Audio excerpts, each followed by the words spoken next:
Assalamualaikum warahmatullahi wabarakatuh. Bismillah, alhamdulillah, wassalatu wassalamu ala rasulillah, amma ba'd. Anak-anakku kelas 7 yang dirahmati oleh Allah, berjumpa lagi dengan Bu Farida di pelajaran fikih. Materi kita hari ini yaitu masih tentang toharo, namun yang akan kita bahas kali ini adalah tentang tata cara bersuci. Alangkah baiknya sebelum kita mulai pembelajaran hari ini, kita berdoa dulu. Berdoa mulai. Selesai.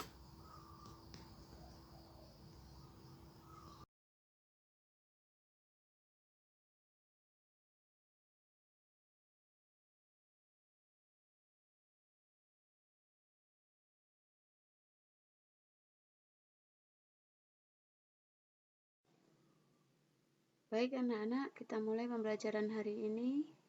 Pengertian najis. Najis adalah sesuatu yang kotor atau dianggap kotor oleh syara, sehingga menyebabkan tidak sahnya ibadah. Macam-macam najis dan cara mensucikannya. Ada 3 macam najis. Yang pertama yaitu najis mughalladhah atau najis berat. Yang kedua najis mutawassithah atau najis sedang. Yang ketiga adalah najis mukhaffafah atau najis ringan. Yang pertama yaitu najis mughalladhah. Apa najis mughalladhah itu? Najis mughalladhah adalah najis berat yang disebabkan oleh air liur anjing dan babi yang mengenai barang. Cara mensucikannya adalah dengan menghilangkan wujud najis tersebut, kemudian dicuci dengan air bersih sebanyak 7 kali, dan salah satunya dicampur dengan debu.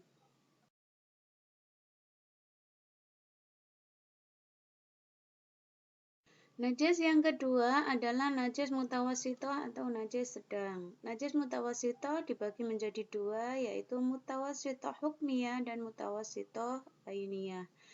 Najis mutawassithah hukmiyah yaitu najis yang diyakini adanya tetapi tidak ada wujud, bau maupun warnanya, seperti air kencing yang sudah kering. Cara mensucikannya cukup dipercikkan atau disiram dengan air di atasnya.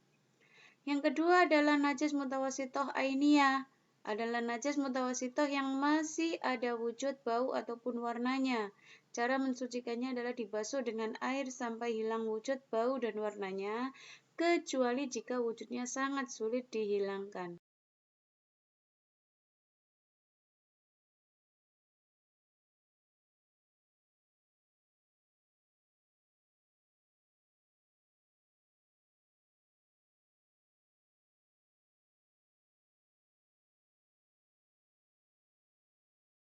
Nah, benda-benda apa saja yang termasuk najis mutawassithah?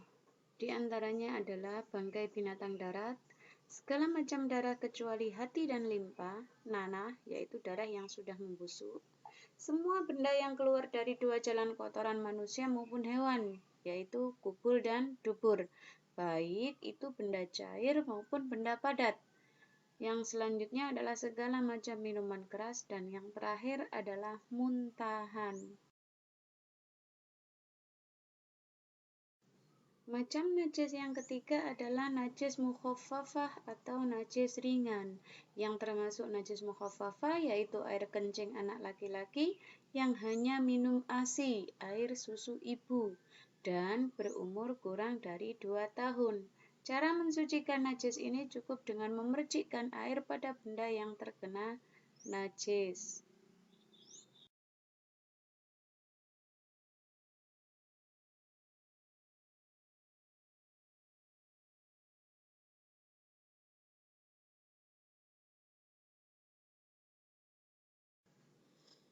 Hadas kecil dan tata cara toharohnya atau cara mensucikannya. Hadas kecil yaitu hadas yang dapat disucikan dengan cara wudhu atau dengan tayamum. Sebab-sebab hadas kecil, keluar sesuatu dari jalan depan, buang air kecil, dan jalan belakang atau buang air besar. Yang kedua, hilang akal, bisa karena tidur, mabuk, ataupun gila. Yang ketiga, menyentuh kemaluan dengan telapak tangan, dan yang terakhir adalah bersentuhan kulit antar lawan jenis yang bukan muhrim.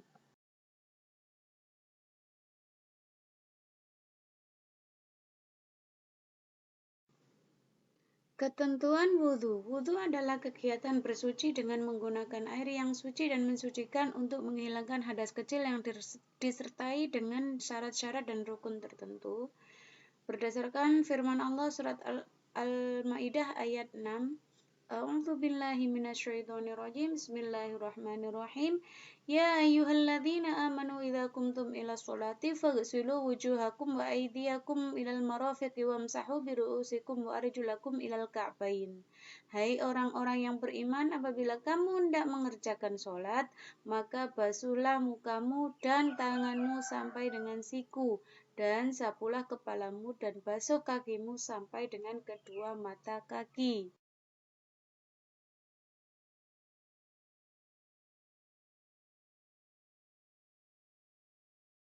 Adapun syarat-syarat wudhu, yang pertama yaitu beragama Islam, yang kedua mumayyiz atau berakal sehat, yaitu orang-orang yang dapat membedakan hal-hal yang baik dengan hal-hal yang buruk. Yang ketiga tidak sedang berhadas besar, yang keempat menggunakan air suci dan mensucikan, yang kelima tidak ada yang menghalangi sampainya air ke anggota wudhu.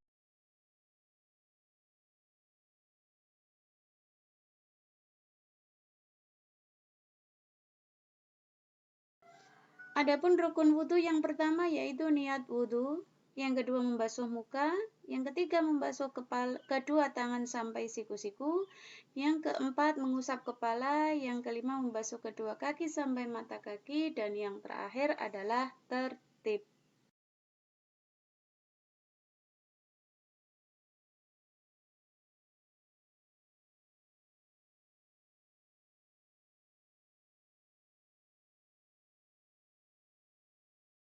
Baik, selanjutnya adalah sunnah-sunnah wudhu. Yang pertama yaitu siwak, yaitu menggosok gigi sebelum wudhu. Bisa menggunakan dengan siwak atau bisa juga dengan menggunakan pasta gigi. Yang kedua membaca basmalah sebelum wudhu. Yang ketiga membasuh dua telapak tangan. Yang keempat berkumur. Yang kelima memasukkan air ke lubang hidung dan menyemprotkannya, atau yang kita sebut dengan al-istinsak. Yang selanjutnya adalah mengusap seluruh kepala. Selanjutnya mengusap kedua telinga bagian luar dan dalam. Mendahulukan bagian kanan anggota wudhu, dilaksanakan masing-masing 3 kali. Menghadap kiblat, menyilang-nyilangi jari-jari tangan dan kaki, dan yang terakhir adalah membaca doa sesudah.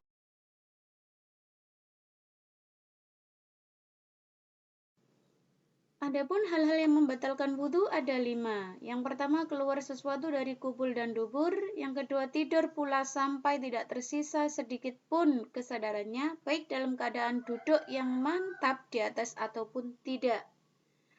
Yang ketiga, hilangnya kesadaran akal karena mabuk atau sakit. Karena kacaunya pikiran disebabkan dua hal ini jauh lebih berat daripada hilangnya kesadaran karena tidur nyenyak.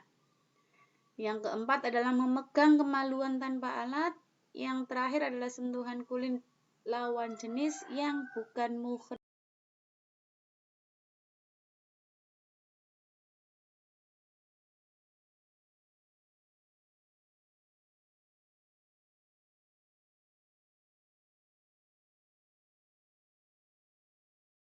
Baik anak-anak, sekarang yang kita bahas adalah hadas besar dan tata cara toharohnya. Hadas besar yaitu hadas yang dapat disucikan dengan cara mandi janabah.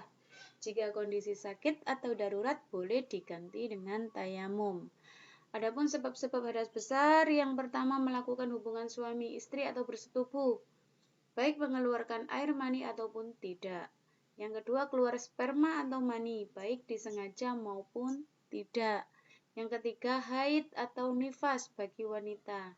Yang keempat, wiladah, ini setelah melahirkan. Dan yang terakhir adalah meninggal dunia.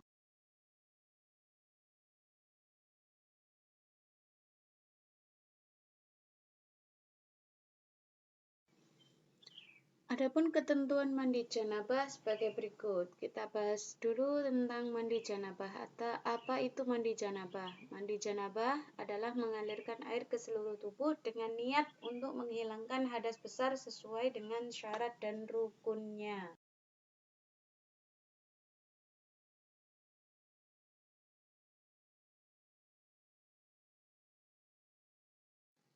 Syarat dan rukun mandi janabah. Adapun syarat mandi janabah ada dua, yaitu orang yang berhadas besar dan hendak melaksanakan sholat, dan yang kedua adalah tidak berhalangan untuk mandi. Sedangkan rukun mandi janabah juga ada dua, yaitu niat dan meratakan air ke seluruh tubuh. Adapun sunnah-sunnah mandi janabah adalah membaca basmalah sebelumnya, berwudu sebelum mandi, menggosok seluruh badan dengan tangan, mendahulukan bagian kanan saat menyiram, baru kemudian yang kiri. Yang terakhir adalah menutup aurat, yakni mandi di tempat yang tertutup atau tersembunyi seperti di kamar mandi. Adapun urutan mandi janabah adalah yang pertama membasuh kedua tangan disertai dengan niat mandi janabah, yang kedua membasuh kemaluan dengan tangan kiri, yang ketiga berwudu, dan yang keempat menuangkan air ke atas kepala sebanyak 3 kali, dilanjutkan mandi biasa sampai rata, dan yang terakhir membasuh kedua kaki dengan kaki kanan terlebih dahulu. Adapun hikmah mandi janabah adalah secara rohani seseorang akan merasa terbebas dari perkara yang menurut agama Islam kurang bersih. Yang kedua, secara jasmani dengan mandi janabah badan akan terasa segar kembali setelah diguyur.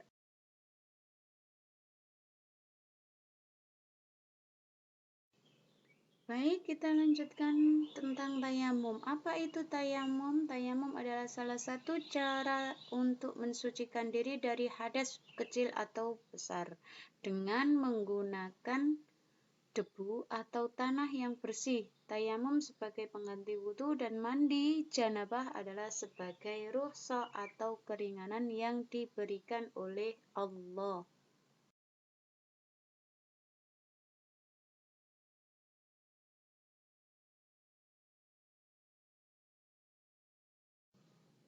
Adapun syarat-syarat tayamum adalah sudah masuk waktu sholat, kesulitan mendapatkan air atau berhalangan memakai air karena sakit, yang ketiga dengan tanah atau debu, yang keempat tanah atau debu tersebut harus suci dari najis.